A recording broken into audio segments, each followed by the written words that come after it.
नमस्कार, गुरु मंत्र शो में आप सभी का स्वागत है और मैं हूं आपके साथ रचना बंसल। हमारे साथ हैं देश के सबसे बड़े गुरु astro scientist GD Vashishtha ji. गुरुदेव, बहुत बहुत स्वागत है आपका। खुशियां दाता, सदा सुखी रहो। क्या मोटा होना अच्छी सेहत की निशानी है या कमजोर शरीर खराब सेहत की तरफ इशारा करता है? आप में से ज्यादातर लोगों का जवाब होगा हाँ, लेकिन ये सही नहीं है। कई बार आपकी कुंडली में मोटापे और कमजोरी के लक्षण छिपे होते हैं। आज हम आपकी कुंडली में सेहत से जुड़े रहस्यों की बात करेंगे। राशि के मुताबिक आपके दिन का हाल तो होगा ही, और कौन कौन से विषय होंगे अब ये जान लेते हैं। मोटापे का हमारी कुंडली से क्या संबंध है? कुंडली में मोटापे के लक्षणों को कैसे पहचानें? छोटे बच्चों की बार बार बीमार पड़ने की क्या वजह होती है? बच्चों को बीमारी से बचाने वाला खास उपाय। राशि के मुताबिक आपके दिन का हाल जानेंगे। तो शो की शुरुआत करें, लेकिन उससे पहले हमारे दर्शकों को मैं याद दिला दूं, टीवी स्क्रीन पर जो ईमेल आईडी इस वक्त फ्लैश हो रही है उस पर आपको मेल करना है। आपको इस शो पर कॉलर बनने का मौका मिलेगा, और अगर आप गुरुदेव से सीधा संपर्क करना चाहते हैं तो स्क्रीन पर दिए गए नंबर्स पर आप कॉल कीजिए। साथ ही साथ आप हमें फेसबुक पर भी फॉलो कर सकते हैं। फेसबुक पर गुरु मंत्र डालिए, हमारे पेज को लाइक कीजिए और गुरुदेव से अपने सवाल पूछिए। इससे ज्यादा तरीके आपको और कहां मिलेंगे। गुरुदेव, पहला कॉलर हम ले, लेकिन उससे पहले आपसे जानना चाहेंगे मेष, वृषभ और मिथुन राशि वालों का आज का दिन कैसा होगा। सबसे पहले बात करते हैं मेष राशि वालों की। क्रोध पर नियंत्रण रखकर किसी से विवाद नहीं खड़ा करते तो हर तरह से दिन उत्तम होगा। आज पारिवारिक सुख अच्छा मिलेगा, कामकाज भी हर तरह से अच्छा बना रहेगा और यात्राओं के योग भी है और मित्रों का सहयोग भी प्राप्त होगा। वृषभ राशि, इसी तरह से वृषभ राशि वालों के लिए भी हर तरह से उत्तम दिन है। हर तरह से मित्रों का अच्छा सहयोग प्राप्त होगा। कामकाज के लिए अच्छा आज का दिन है। जिस चीज के लिए प्रयास करेंगे उत्तम होगा और परिवार के साथ भी अच्छा समय व्यतीत होगा। मिथुन राशि वालों के लिए कुछ खट्टा मीठा दिन है। परिवार के साथ संबंधों में और कार्य के अंदर लाभ में हर तरह से उत्तम दिन है, परंतु अपने क्रोध पर नियंत्रण बना के रखें और किसी से बेमतलब के विवाद में न पड़े और वाहन के प्रति थोड़ा सा सावधानी बना करके रखें, वरना एक्सीडेंट का योग बन सकता है। गुरुदेव, कई बार देखने में ये आता है कि बहुत लोग होते हैं जो कम खाते हैं, डाइटिंग करते हैं, व्यायाम करेंगे, एक्सरसाइज करेंगे, वर्कआउट करेंगे, लेकिन फिर भी मोटापा जो है वो कम होने का नाम नहीं लेता। तो क्या कुंडली में मोटापे के ऐसे कोई लक्षण होते हैं जिन्हें हम पहचान सकें? जन्म कुंडली के अनुसार मोटापा उन लोगों को आता है जिनकी जन्म कुंडली के अंदर बुध और बृहस्पति का आपस में मेल हो जाए, या बृहस्पति बुध की राशियों में हो या बुध बृहस्पति की राशियों में हो, और इनमें से कोई भी एक ग्रह या दोनों ग्रह खराब हो, तो समझ लो मोटापा पक्का है। एक तो ये चीज। दूसरा, जिन लोगों की जन्म कुंडली के अंदर शुक्र बहुत ही खराब अवस्था के अंदर हो और नीच राशि के अंदर हो, या शुक्र का मेल बृहस्पति के साथ में हो, बेटा उन लोगों को भी मोटापा आता है। उसका कारण क्या है? बुध और बृहस्पति ये दोनों ही दिमाग के ग्रह हैं। इनका शरीर के साथ कोई संबंध नहीं होता ज्यादा, लेकिन नसों के साथ, हमारी ऑक्सीजन की जो प्रक्रिया है उसके साथ संबंध होता है, और प्लस इन दोनों की वजह से जो हमारी सोच उत्पन्न होती है उसके साथ संबंध होता है। इसलिए इन दोनों के मेल की वजह से शरीर के अंदर एक फुलावट वाला माहौल बनता है, जिसमें जो कहते हैं कि जो बुध होता है वो एक खाली मटके के आकार का होता है। कहने का मतलब उसके अंदर हवा होती है लेकिन दिखने में बाहर से सॉलिड। ठीक इसी प्रकार से ये शरीर को बढ़ाना शुरू कर देता है। और इसके पीछे कमी क्या होती है? इसके पीछे कमी ये होती है कि बच्चे का बचपन से ही जो सांस लेने का जो तरीका होता है उसमें कमी होती है। जनरली बच्चे, आप देखो कि जो नया पैदा हुआ बच्चा है और जब थोड़ा बड़े होने तक भी जब वो सोता है तो पहले वो बहुत तेज तेज सांस लेता है जब वो ज्यादा छोटा होता है। जैसे जैसे बड़ा होता है तो आप देखेंगे कि जब वो श्वास लेता है तो उसका पेट साथ के साथ फूलता है और सिकुड़ता है। लेकिन जिनका बुध बृहस्पति का मेल हो जाता है, इन बच्चों की सांस बहुत छोटी होती है, जो कि ये छाती के हिस्से तक ही जाती है, पेट तक नहीं जाती, जिसकी वजह से अंदर का जो तंत्र है, जो पेट के अंदर का तंत्र है, उसके अंदर एक खालीपन बनने लगता है और फैलने और सिकुड़ने की प्रक्रिया पूरी न होने के कारण उनके अंदर मोटापा आने लगता है। और जब पेट के ऊपर मोटापा आता है तो सारे शरीर के ऊपर अपने आप वो फैलने लगता है। ठीक है, इस पर अगर बृहस्पति खराब अवस्था के अंदर हो जाए और साथ में चंद्रमा का मेल भी हो जाए तो मोटापे के साथ में शरीर के अंदर पानी भरने का काम भी होता है।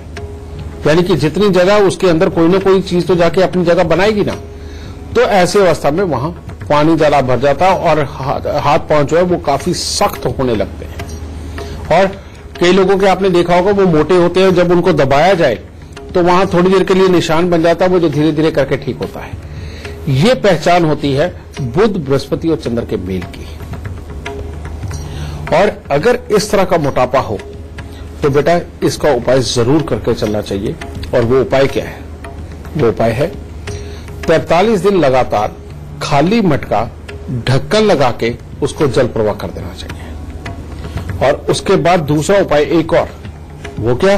43 दिन लगातार तांबे का पैसा छेद वाला ये जल प्रवाह करना बहुत जरूरी होगा। इस तरह से हम इस बुध बृहस्पति के मेल के कारण पैदा हुए मोटापे से निजात पा सकते हैं और इसके बाद धीरे धीरे करके ये मोटापे के ऊपर असर आता है और अच्छा होने लगता है।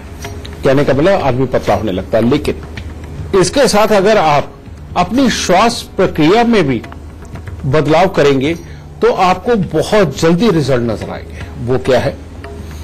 आजकल वैसे भी योग का जमाना है, योगा लोग करते हैं, लेकिन आप लोगों को योग की बजाय दौड़ लगानी चाहिए या कुछ ऐसा करना चाहिए जिसके अंदर की आपकी सांस फूले। वो फूलने का मतलब यानी कि जब आप श्वास ले तो बहुत गहरा श्वास अंदर जाना चाहिए, यानी कि जोर से सांस खींच के उसको पेट तक पहुंचाना। और हाफना, ये जो ज्यादा हाफना है, ज्यादा तेज श्वास लेना और छोड़ना है, इसी के साथ में श्वास आपके पेट तक जाएगा और वो प्रक्रिया आरंभ होगी जो कि आपको पतला कर सकती है। समझिए, इसलिए जिनका बुध बृहस्पति का मेल हो, इस तरह का मोटापा हो, ये प्रक्रिया अपना करके और ये उपाय करके वो अपने आप को स्वस्थ कर सकते हैं। दूसरा योग है शुक्र का कमजोर होना। जिनका शुक्र कमजोर होता है, खराब घर के अंदर बैठ जाए, खराब राशि के अंदर बैठ जाए या बृहस्पति के साथ में बैठ जाए और बैठ करके खराब हो, तो इन लोगों को भी मोटापा बहुत जल्दी पकड़ता है। पर ये वाला मोटापा एक ऐसा मोटापा होता है जो आलस का बढ़ाया हुआ होता है और बार बार दिमाग के अंदर बहुत सारे ख्यालात चलने के कारण जो आलस आया होता है उसके कारण ये होता है, या फिर अपने व्यसनों के कारण। कहने का मतलब आलस या खराब खानपान या शराब मांस का प्रयोग, इनकी वजह से बृहस्पति और शुक्र का मेल का आलस बढ़ता है। और स्वयं अगर अकेला शुक्र खराब हो तो फिर इंसान के शरीर के अंदर जोश नहीं होता, काम करने को मन नहीं करता और पूरी तरह से किसी काम को जब पूरा नहीं कर पाता तब मोटापा आता है। अब इन दोनों के डिफरेंस भी अगर चेक करने हैं तो मैं आपको वो बताता हूं। जब शुक्र अकेला खराब हो तो तब इंसान को शरीर के अंदर किसी न किसी हिस्से के अंदर बार बार दर्द उठता है। जैसे 1 महीना ठीक रहेंगे, उसके बाद किसी न किसी मसल के अंदर पेन होगी, ये बैक के अंदर, पीठ के अंदर कोई ना कोई नस चढ़ जाएगी, समझे, और कोई ना कोई कभी टांग के जोड़ जो है, इसके आसपास के जो मसल हैं इनके अंदर कोई प्रॉब्लम हो जाएगी, कभी पेट में दिक्कत हो जाएगी। ये होती है शुक्र के अकेले होकर के खराब होने की अवस्था। अगर ये अवस्था हो तो इंसान को शुक्र के उपाय अगर वो रेगुलर करेगा तो ही पार उतरेगा। और उसके लिए सबसे उत्तम उपाय एक है कि इंसान कम से कम 1.25 महीने यानी कि 43 दिन के लिए ये उपाय जरूर करे, पहले लगातार और बाद में हर शुक्रवार। और वो क्या है? आटे का दिया बना करके उसमें देसी घी भर के, रुई लगा के, बत्ती लगा के, ये आटे के दिए को मंदिर के अंदर 43 दिन सुबह उठ करके नहा धो करके जाकर के जरूर जलाए। और कोशिश करे लक्ष्मी नारायण का अगर मंदिर हो, राम भगवान का हो, श्री कृष्ण राधे जी का हो, वहां पर जलाए। इसको करने से शुक्रदेव अच्छे होते हैं। और जब दिया वहां पर जलाना है तो कम से कम 5 मिनट के लिए आंखें बंद करके वहां पर ध्यान लगाना, परमात्मा को प्रार्थना करना या उनका किसी प्रकार का कोई पाठ करना, यह बहुत जरूरी होगा और इससे शुक्र खराब की अवस्था बिल्कुल ठीक होने लगेगी। इसके साथ ही हर शुक्रवार को अगर हो सके तो गाय को चारा खिलाना, उसको पानी पिलाना, उसके शरीर पे हाथ फेरना, ये अगर साथ में करता है तो बहुत दिनों के अंदर, बहुत जल्दी के दिनों के अंदर उसको रिजल्ट मिलेगा। अगर बृहस्पति शुक्र का मेल हो तो क्या होता है? बृहस्पति शुक्र के मेल के अंदर इंसान का दिमाग इतना तेजी के साथ चलता है जिसके चलते हुए इंसान दूसरे ही कामों में और बेकार की सोचों में या काम की सोचों में इतना व्यस्त रहता है कि जिसके कारण वो अपने शरीर पे ध्यान ना देने के कारण मोटा होता चला जाता है। और इसके साथ ही अगर इंसान को शराब मांस का प्रयोग करने की आदत हो जाए और रोज शराब पीने लगे, उसके कारण भी वो मोटा होता चला जाता है। ये व्यसन के साथ में मोटा करता है। इसके लिए भी उपाय करना बहुत जरूरी है और वो उपाय क्या है? 43 दिन लगातार 2 किलो आलू हल्दी से पीले करके, यानी कि आलू को बीच में से काट के उसको हल्दी से पीले करके वो गाय को जरूर खिलाएं। और जिन लोगों की कुंडली के अंदर ये योग है उनको मोटापा जरूर होगा, और जिनको मोटापा है वो अपनी कुंडली खोल के देखें, उनको अपना योग मिल ही जाएगा। और अपने अपने योग के अनुसार बेटा ये उपाय करो और इस मोटापे से छुटकारा पाओ। गुरुदेव से बातचीत का सिलसिला भी जारी है, लेकिन अभी जान लेते हैं कर्क, सिंह और कन्या राशि वालों का आज का दिन कैसा होगा। कर्क राशि वालों के लिए बहुत ज्यादा उत्तम दिन नहीं है। आज धन के खर्चे वो आपको बढ़े हुए नजर आएंगे। क्रोध की अधिकता के कारण नकारात्मक विचार मन में उत्पन्न होकर के किसी न किसी के साथ अनबन हो सकती है, तो इसीलिए थोड़ा धैर्य बना के रखें, तब दिन उत्तम होगा। सिंह राशि वालों के लिए भी दिन हर तरह से उत्तम है अगर अपने स्वास्थ्य का खास तौर पे आज ध्यान रख के चलते हैं तो। शिक्षा के क्षेत्र में कामयाबी मिलेगी, मन प्रसन्न रहेगा, परिवार के सदस्यों से भी स्नेह मिलेगा।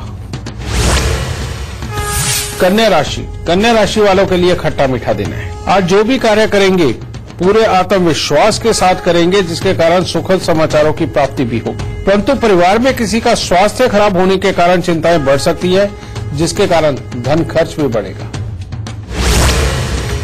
गुरुदेव, आज हम सेहत की बात कर रहे हैं, तो जाहिर सी बात है कि बचपन से ही शुरुआत होती है। क्या कोई ऐसा भी उपाय है कि वो उपाय कर दिया जाए तो बच्चे की ग्रोथ सही हो, बच्चे को कोई बीमारी ना लगे, या छोटी मोटी जो दुर्घटना होती है सेहत को लेकर भी जो परेशानी होती है वो ना हो? बिल्कुल तुमने ठीक कहा रहे कि जन्म कुंडली के अंदर बैठा हुआ ग्रह चाहे कितना भी खतरनाक पोजीशन के ऊपर बैठा हुआ हो, जब तक उसकी वस्तुएं घर में नहीं आएंगी और माहौल के अंदर नहीं होती, उसके रंगों का जब तक प्रयोग नहीं किया जाता, तब तक वो बुरा असर नहीं दे पाता। तो इसके साथ में हम इस चीज को जोड़ते हैं साथ में कि जब भी कभी बच्चे को सेहत की दिक्कतें आती हैं तो पापी ग्रह बहुत बड़े जिम्मेवार होते हैं, जो शुभ ग्रहों को खराब करके उनको पाप करने के लिए मजबूर करते हैं। इसीलिए बच्चे की पैदाइश के बाद जो खास ध्यान रखने वाली बात होती है वो क्या होती है? नंबर 1, आप चंद्र और मंगल को मजबूत करके चलें, यानी कि उसको छोटी उम्र से ही शहद जरूर चटाते रहें बच्चे को, पहली बात।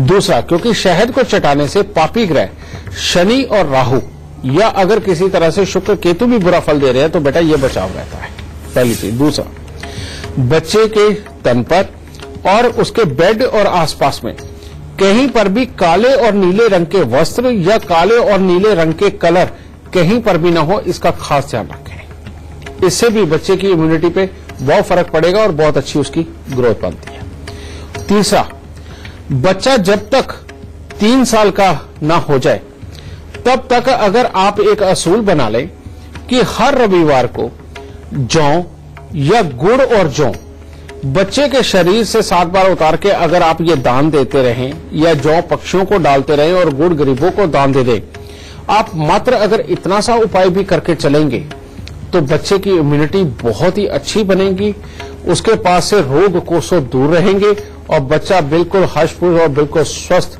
और तंदुरुस्त होता हुआ पूरी तरह से बड़ा होगा। ठीक है बेटा, एक गुड़ और जौ का उपाय एक तरह का अमृत बाण के रूप में काम करेगा और बच्चे को अच्छा स्वास्थ्य देगा। गुरुदेव, आगे बढ़ते हुए अब लाइव कॉलर हमारे साथ जुड़ गए हैं, उनसे बातचीत कर लेते हैं। मुंबई से रंजना हमारे साथ जुड़ गई हैं। बहुत बहुत स्वागत है आपका। सबसे पहले आप अपने जन्म की तिथि, जन्म का वक्त और जन्म का स्थान गुरुदेव को बताइए, फिर अपना सवाल पूछिए। नमस्ते गुरुजी, मेरा नाम रंजना नंदवाना है। मेरी डेट ऑफ बर्थ 17 अगस्त 1979 है। मैं विलेपाला वेस्ट में रहती हूँ, बॉम्बे में। मेरे बच्चे आगे बड़े होके मतलब उनका भविष्य में उनका क्या फ्यूचर होगा उनका, उसके बारे में आप मुझे कुछ उपाय बताएं। बेटा, तुम्हारी कुंडली के अनुसार तुम्हारे बच्चों का सुख कुछ खट्टा मीठा लिखा हुआ है, और वो कैसा है मैं तुम्हें बता देता हूं। सबसे पहले बेटा, तुम्हारी कुंडली के अंदर मंगल देव चौथे घर के अंदर बैठे हुए हैं। कहते हैं पति के सुख, कामकाज और लाभ तीनों के लिए कुछ न कुछ खराबी के योग देते हैं। और खास तौर पे ऐसे में अगर तुम बहुत ज्यादा पूजा पाठ करने वाली हुई तो ये तकलीफ के योग ज्यादा बढ़ा देगा, क्योंकि केतुदेव जन्म कुंडली के 12वें स्थान पर बैठे हैं। ठीक है।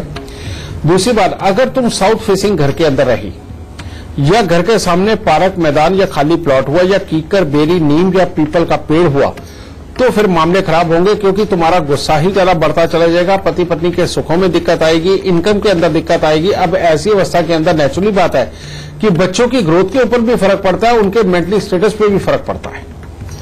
इसीलिए तुम्हें मंगल के ये उपाय करके और साउथ फेसिंग मकान से दूर रहना चाहिए, यानी कि दूसरी दिशा का मकान लेना चाहिए। तीसरी बात, बच्चों के स्थान के ऊपर बुध, शुक्र, सूर्य और बृहस्पति, ये चारों ग्रह बैठे हुए हैं। इनके लिए जो तुम्हारा बड़ा बच्चा है, अगर उसको मल्टीपल कामों के अंदर लेके जाओगी, मल्टीपल ट्रेनिंग दिलवाओगी, मल्टीपल पढ़ाई करवाओगी, बेटा उसको तो जिंदगी के अंदर वाकई में बहुत काबिल बनाया जा सकता है। लेकिन जो तुम्हारा दूसरा बच्चा है, उसके लिए बुध का 11वें स्थान पर होना, यानी कि पहले बहुत काबिल नजर आना और बाद में सक्सेस के अंदर उड़ा अटकना, इस तरह का योग तुम्हारी कुंडली के अंदर नजर आ रहा है। और जब भी तुम्हारा मकान बनेगा, रेनोवेशन होगी, ये बच्चों के लिए भी बहुत अच्छे हालात नहीं, उनको भी शारीरिक छोटे छोटे कष्ट और पढ़ाई लिखाई के ऊपर दिक्कत आएगी। ये तुम्हारी कुंडली के अंदर बेटा नजर आ रहा है। इसके लिए जो उपाय है वो मैं बताता हूं। सबसे पहले बेटा, मिट्टी के लोटे में देसी खांड भर के लाल कपड़े से मुंह बंद करके उसको वीरान जमीन में दबाओ। 3 धातु का छल्ला, सोना, तांबा, चांदी, ये बनवा के अपने रिंग फिंगर के अंदर धारण करो और 43 दिन लगातार 400 ग्राम गुड़ की रेवड़ी जल प्रवाह करो। एक तो ये उपाय होगा। दूसरे उपाय के अंदर बेटा, तांबे की गागर के अंदर मूंग साबुत भर के ढक्कन को पीतल का टांका लगवा के उसको जल प्रवाह करना, और अगर तुम ये हर साल करती रहो तो ज्यादा उत्तम होगा। समझे? इसके साथ में तुम्हारे बच्चों की बहुत ही अच्छी ग्रोथ, उनकी लिखाई पढ़ाई, उनका भविष्य अच्छा होगा। लेकिन जब भी तुम मकान बनाओगी, रेनोवेशन करोगी बेटा, तब तो ये उपाय भी काम नहीं करेंगे और ये बस नहीं चलेगा और किसी भी तरह से खराब हालात हो सकते हैं। इसलिए जब तुम कोई भी मकान बनाने लगो, रिपेयर करने लगो, भले तुम किसी जगह पे किराए पे रहती हो और वहां बनने लगे या रिपेयर होने लगे, तो जिस दिन वो काम शुरू होना उसके पिछले हफ्ते से ही बेटा थोड़े से साबुत बादाम लेकर के गरीब को किसी को दान देने शुरू कर दो, और जब से वो शुरू हुआ और जब तक खत्म होगा तब तक ये दान जरूर देते रहना। अगर ये करती हो तो परमात्मा की दया से हर तरह से तुम्हारे बच्चे भी और तुम भी बहुत उत्तम अवस्था में रहोगे और जीवन के अंदर सुख पाओगे। खुश है दादा। गुरुदेव, बातचीत का सिलसिला भी आपसे जारी रखेंगे, लेकिन फिलहाल एक कॉलर हमारे साथ जुड़ गए हैं। पंजाब की बठिंडा से कुलविंदर हमारे साथ जुड़ गए हैं। बहुत बहुत स्वागत है आपका। सबसे पहले आप अपनी जन्म की तिथि, जन्म का वक्त और जन्म का स्थान बताइए, फिर गुरुदेव से सवाल पूछिए। हाँ जी, मेरा है 22 अप्रैल 1984। कुलविंदर जी, अपने जन्म का वक्त बताइए। 2:15 दोपहर के या रात के? दोपहर के जी। जन्म स्थान कहाँ का है आपका? फरीदकोट जिले का। क्या पूछना चाहती हैं आप? मेरी चाचा के साथ कोर्ट कचहरी का चक्कर चल रहा है, जमीन का झगड़ा है मेरा। तुम्हारी कुंडली के अंदर ही योग है मंगल शनि का तीसरे घर के अंदर होना। ये जो योग है ये कहता अपनों के साथ में रुपए, पैसे और प्रॉपर्टी को लेकर के विवाद करवाता है। चाहे वो पिता के भाई बहन हो या अपने सगे भाई बहन हो, किसी न किसी के साथ में ये प्रॉब्लम पैदा करता ही है और लड़ाई झगड़े के हालात खड़े करता ही है। और इसका सबसे पहला जो तुम्हें उपाय करना चाहिए वो ये करो बेटा। सबसे पहले तांबे की गागर के अंदर 4 किलो चावल, 4 किलो चने की दाल भर के ढक्कन को पीतल का टांका लगवा के या कली का टांका लगवा के अपने सर पे रख के बेटा इसको जल प्रवाह कर दो। ये तो पहला उपाय। और दूसरा, 43 दिन लगातार लोहे के छोटे छोटे से कटोरे ले लो बेटा, उसके अंदर शहद भर के और 10 डलियां साबुत सुरमे की डाल करके उसमें मुंह देख करके उनको मंदिर में देना शुरू कर दो। और 43 दिन लगातार हर रोज एक ये कटोरा मंदिर में देना है, शहद और सुरमे का भरा हुआ। ये 2 उपाय हो गए। और तीसरा, अब तुम्हारे लिए खास उपाय जो पति पत्नी के सुखों के लिए अच्छा रहेगा और इनकम के लिए, और वो है अपने वजन के बराबर जवार लेकर के उसे मंदिर में दो और 43 दिन 800 ग्राम जिमीकंद लेकर के उसे मंदिर में दो। बेटा ये उपाय करके देख ले, ये चाचा के साथ जो भी तेरा झगड़ा है ये भी खत्म होगा। और इसमें इस उपाय के अनुसार मैंने कोशिश ये करी है कि ये म्यूचुअल अंडरस्टैंडिंग के साथ ही आपका ये प्रॉब्लम निपट जाए, ये कोर्ट कचहरी के धक्के ना खाने पड़े। इन उपायों को करो और आगे चल के ये अगर तुमने शुक्र का उपाय ज्वार वाला और 800 ग्राम जिमीकंद वाला कर लिया तो बेटा गृहस्थी के सुख भी बहुत ही उत्तम तुम्हें प्राप्त होंगे। ठीक है बेटा, सुख दे दाता। तुला राशि वालों के लिए आज का दिन बहुत उत्तम नहीं है। आज आपका मन किसी भी काम में पूरी तरह से नहीं लग पाएगा। आपके लिए निराशाजनक हालात पैदा होंगे। आपके ऊपर बिना कारण किसी प्रकार का आरोप लग सकता है या परिवार या मित्रों के साथ में मतभेद उत्पन्न हो सकते हैं। वृश्चिक राशि वालों के लिए खट्टा मीठा दिन। सीखने वाले बच्चों का पढ़ाई में आज मन नहीं लगने वाला, लेकिन आज के दिन अगर आप बड़े बुजुर्गों से मार्गदर्शन लेकर के चलते हैं तो आपके लिए उत्तम होगा और परिवार का सुख अच्छा बना रहेगा। धनु राशि वालों के लिए भी परिवार का सुख तो अच्छा है और कोई न कोई मांगलिक कार्य की तरफ भी आप बढ़ सकते हैं, उसमें जा सकते हैं, परंतु स्वास्थ्य को लेकर के चिंताएं दिखाई दे रही हैं और शिक्षा प्रतियोगिता में बच्चों को निराशा का सामना करना पड़ सकता है। गुरुदेव, चूंकि आज बात हम स्वास्थ्य की कर रहे हैं तो हर माँ बाप यही चाहते हैं कि उनका बच्चा स्वस्थ रहे, सेहतमंद रहे, लेकिन कई बार बहुत जतन करते हैं, उसके बावजूद भी बच्चा बार बार बीमार पड़ता है। बिल्कुल। क्या ये सब लक्षण भी कुंडली में होते हैं? हाँ बेटा, ये भी लक्षण जो है वो जन्म कुंडली के अंदर ही होते हैं। इसके क्या क्या लक्षण, क्योंकि ये हर ग्रह से संबंधित अलग लक्षण होते हैं, तो ये सारे ही बताने यहाँ पर बहुत जरूरी है, क्योंकि बच्चों की सेहत का इसके अंदर जुड़ा हुआ है। इसलिए बेटा, अगर जन्म कुंडली के अंदर बच्चे के सूर्य खराब हो तो बच्चे को बार बार छोटी छोटी तकलीफें लगी रहती है और बच्चा चिड़चिड़ा बहुत रहता है, और खास तौर पे जो बच्चे को वॉमिट होता है वो भी प्रॉब्लम ये सूर्य की दी ही होती है। ठीक है, ऐसी अवस्था में अगर इस तरह की तकलीफ हो या बच्चे को बार बार बुखार आए और बार बार आए तो बेटा ऐसे में गुड़ और गेहूं का दान अगर 43 दिन लगातार कर दे तो बहुत ही उत्तम, नहीं तो हर रविवार के रविवार बच्चे के ऊपर से 7 बार उतार के ये दान जरूर करना चाहिए। अगर जन्म कुंडली के अंदर चंद्रमा खराब हो तो ऐसे में बच्चे को आंखों से संबंधित यानी कि खास तौर पे राइट आई से संबंधित भी उसको दिक्कत आती है और साथ ही उसकी जो पाचन प्रक्रिया है उसके अंदर भी बाधा बनी रहती है और दूध उसे हजम नहीं होता। अगर इस तरह की प्रॉब्लम हो बेटा तो 43 दिन दूध और चावल का दान देना चाहिए या कम से कम हर सोमवार को दूध और चावल का दान जरूर देना चाहिए।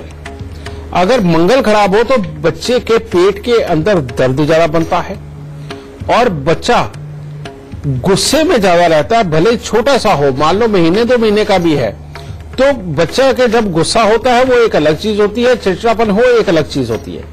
बच्चे के अंदर गुस्सा ज्यादा बनता है और प्लस उसके पेट के अंदर दर्द होते हैं और बार बार होते हैं। अगर इस तरह के हालात हो बेटा तो हर मंगलवार को 8 गुड़ की रोटी तंदूर में लगवा के बच्चे के ऊपर से 7 बार उतार के वो पक्षियों को डाल देनी चाहिए। इससे बच्चे का ये बुरापन वो समाप्त होगा। अगर बच्चे की कुंडली के अंदर बुध का खराब होना है तो फिर बच्चे को बार बार बेटा मसल्स के दर्द की या कोई बाजू वगैरह खिंचाने की ऐसी प्रॉब्लम में आती है और बच्चा बार बार बेड के ऊपर घूमता हुआ गिर जाता है, समझे, और साथ ही उसको कफ की दिक्कत और गले की दिक्कत बनती है। ये बुध की खराबी के यह सिम्टम्स है बेटा। अगर इस तरह के हालात हो तो कांसे का कटोरा लेकर के उसके अंदर देसी खांड से उसको पूरा भर के उसके ऊपर देसी घी से तर करके और 12 कपूर की टिक्की रख के बच्चे के सर से पांव तक उसे 7 बार घुमा के बेटा जाके जल प्रवाह कर देना चाहिए। इससे बुध की अगर ये खराबी है वो खत्म हो जाएगी। बृहस्पति देव, अगर बृहस्पति हो तो बच्चे को बार बार बुखार होता है, बार बार उसके ये छाती जाम होती है और बार बार बेटा उसको ऐसी प्रॉब्लमें होती है जिसमें कि श्वास लेने के अंदर उसको दिक्कत आए और कई बार तो यहां तक के भी हालात बनते हैं कि बच्चे को वो जो कफ ऐसा बनता है कि जिसके अंदर 2-2 आवाजें आने लग जाती है। अगर ये प्रॉब्लम हो तो 43 दिन लगातार 200 ग्राम चने की दाल बच्चे के सर से 7 बार उतार के उसको मंदिर में दो, चाहे जल प्रवाह करो। और अगर शुक्र खराब हो तो बच्चा बिल्कुल स्थिर पड़ा रहता है, बार बार उसको सेहत की कमजोरी के हालात बनाते हो, उसको आप मल्टी विटामिन या टॉनिक वगैरह कई कुछ देते हो लेकिन उसके बावजूद वो पूरा एक्टिव नहीं नजर आता और शरीर सुकड़ता चला जाता है। जब बच्चे का शरीर बिल्कुल सुकड़ता चला जाए और एक्टिवनेस ना हो और बार बार हल्की हल्की आवाज के अंदर रोता रहे तो इसके लिए सबसे उत्तम उपाय वो जो मुल्तानी मिट्टी होती है बेटा, पुराने समय के अंदर हम अपनी फट्टी के ऊपर उसे पोंछ के और उसके ऊपर लिखा भी करते थे, पीले वाली जो मिट्टी होती है मुल्तानी मिट्टी, इसको एक दिन पहले रात्रि के अंदर आप पानी के अंदर भिगो दें, रात भर में ये नरम हो जाएगी। उसको सुबह सवेरे यानी कि सुबह 5 बजे के आसपास आप एक उसके शरीर के ऊपर उस मुल्तानी मिट्टी का पहले लेप करें, उसे 5 बजे से लेके 7 साढ़े 7 बजे तक रखें, यानी कि 2-2.5 घंटे तक वो बच्चे के शरीर पर लगी रहनी चाहिए।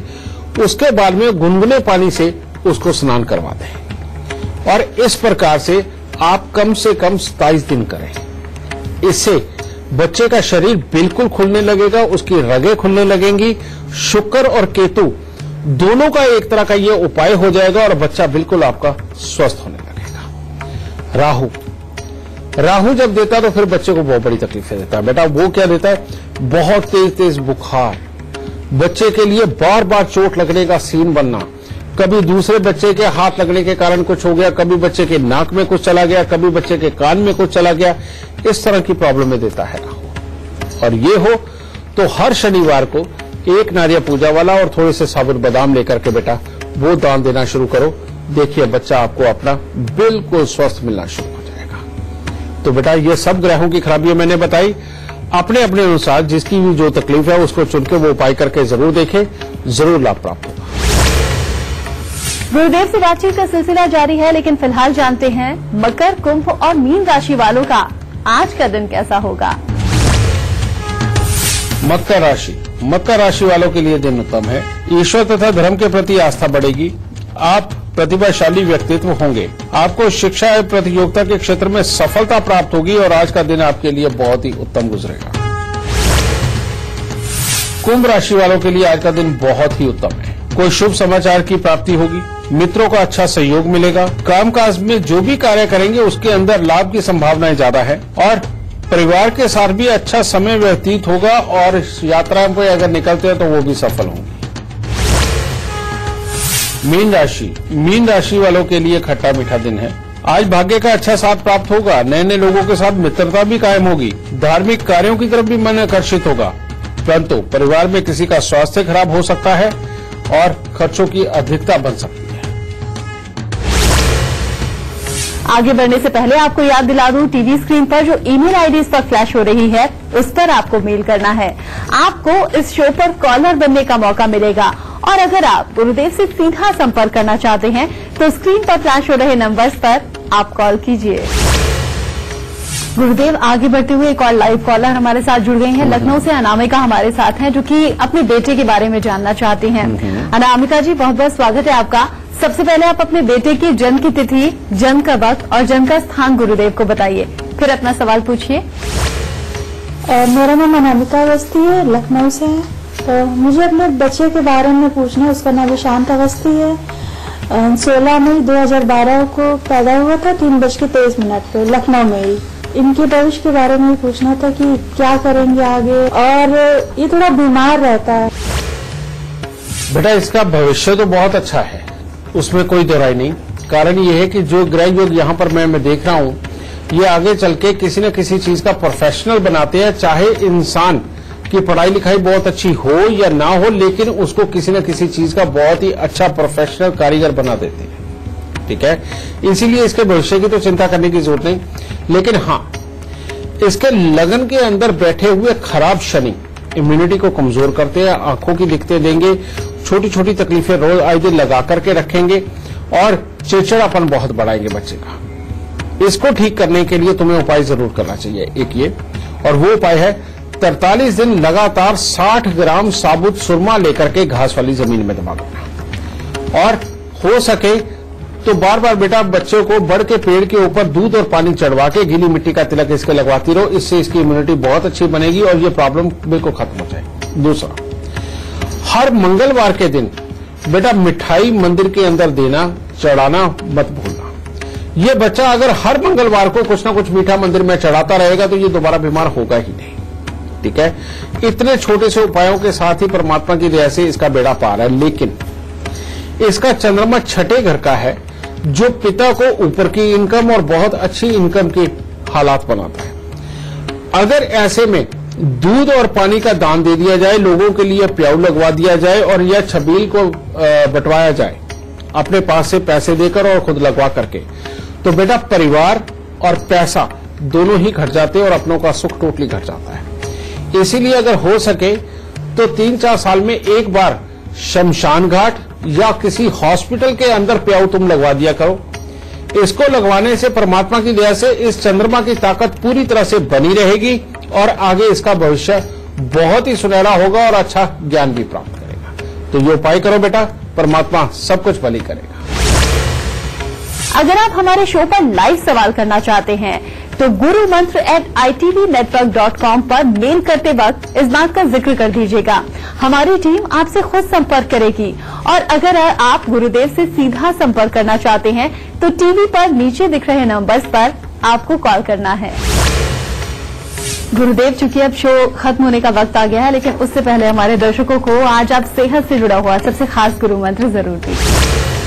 बेटा, आज का गुरु मंत्र एक ही है कि जो आपके पारिवारिक जो कस्टम चले आ रहे हैं, जो रीति रिवाज चले आ रहे हैं, और वो भी बच्चों की पैदाइश के ऊपर जो करने वाले रीति रिवाज है, उनको मत छोड़िए।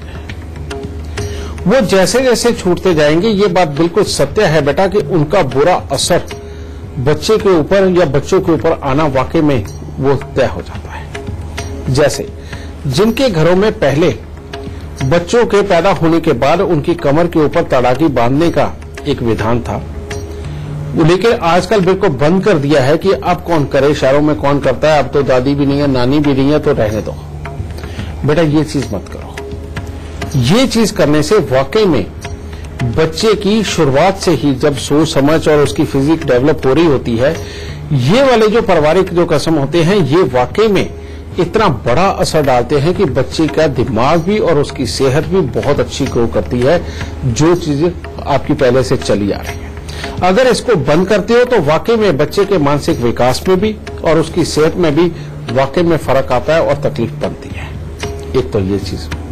दूसरा बेटा, जो हमारे यहाँ संस्कारों में ये दिया गया है कि इतने दिनों के बाद में चूल्हे पे चढ़ना है, इतने दिनों के बाद में अन्नप्राशन करना है, इतने दिनों के बाद में नामकरण करना, और इन सबके वक्त में जो हवन और यज्ञ किया जाता है उसका एक अपने आप में बहुत बड़ा महत्व है बेटा। आपको यज्ञ का मतलब पता है क्या होता है?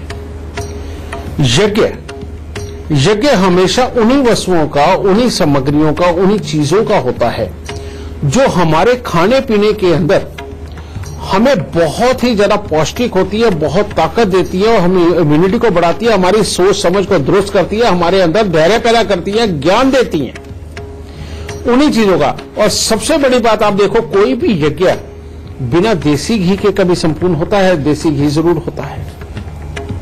उसके अंदर हलवे का, खीर का भोग लगता है, उसको मिठाई अर्पण होती है, उसके अंदर जड़ी बूटियां जो सामग्री के रूप में पैदा की जाती है, वो ऐसी जड़ी बूटियां होती हैं कि जिनका धुआं पूरे घर के अंदर भी फैल जाए तो तब भी अस्थमा के पेशेंट को भी कभी भी श्वास में तकलीफ नहीं महसूस होती। इस बात को समझा आपने? यानी कि ये जो लगातार बहुत जल्दी जल्दी पहले ही 40 दिन के बीच में 2-3 हवन के जो ये प्रकरण है, ये जब अपनाए जाते हैं, ये सही मायने में वो यज्ञ के बहाने बच्चे को एक एक्स्ट्रा डोज एनर्जी देने का काम किया जाता है कि अगर पैदाइश के वक्त में किसी न किसी तरह से बच्चे के शरीर के अंदर कोई कमी रह गई है, तो ये यज्ञ भगवान जो चीजों को जलाकर एक खास प्रकार का धुआं उत्पन्न कर रहे हैं और उस धुएं में जो इतनी ताकत है वो जब बच्चे के अंदर जाएगी बेटा, तो यकीन मानो कोई दवाई वो असर नहीं कर सकती जो ये धुआं अंदर जाकर के उसको दुरुस्त कर देगा। इसलिए बेटा अपने इन संस्कारों को याद रखो और बच्चे की पैदाइश के बाद ये जो छोटे छोटे प्रकरण हैं इनको जरूर करो, ताकि जल्दी से जल्दी आपका बच्चा बिल्कुल स्वस्थ, हष्ट-पुष्ट, तंदुरुस्त और ज्ञानवान होकर के आपको जिंदगी में सुख दे सके।